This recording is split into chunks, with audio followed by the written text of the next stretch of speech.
Банофи пая търпи всякакви интерпретации. Днешния, който ще направим, ще е с какаови бисквити, които ще смеля 300 грама и 150 грама масло. Това е основата. Маслото е разтопено. Бих казала, че по-важното за банофи пая, който ви представяме, е, че ще е с солен карамел. Любопитно, нали?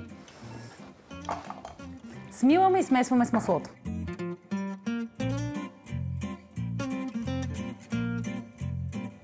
Ора се е захванал с трудната задача да оформи основата на банофи пая. Любим. За мен е лесната задача, а именно да приготвя крема.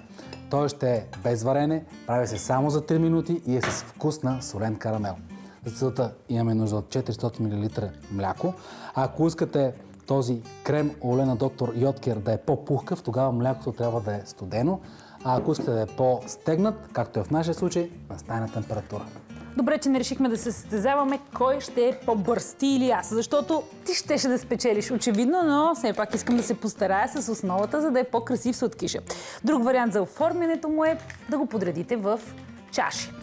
От тази смес, после от хубавия крем, който е много балансиран като вкус, сладко-солено, любимо ми е, после сметана, банани и така. Но ние решихме да направим един цял голям банофи пай.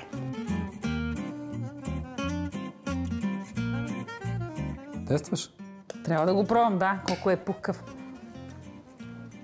Оле, вкусен много. Харесва ми баланса. Ти го пробва, нали?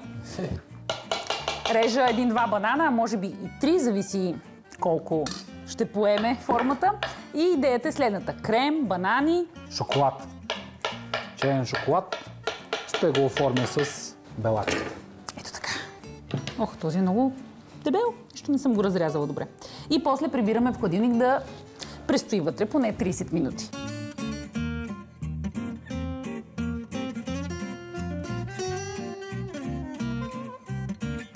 Как реши да украсиш? Просто сметана отгоре. Даже няма да се старая да я оформям. Е така.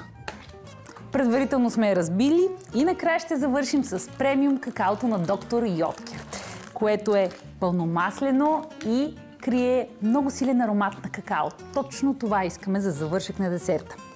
С една финна цедка минавам отгоре и слагам по мъничко, защото то ще отпусне много аромат.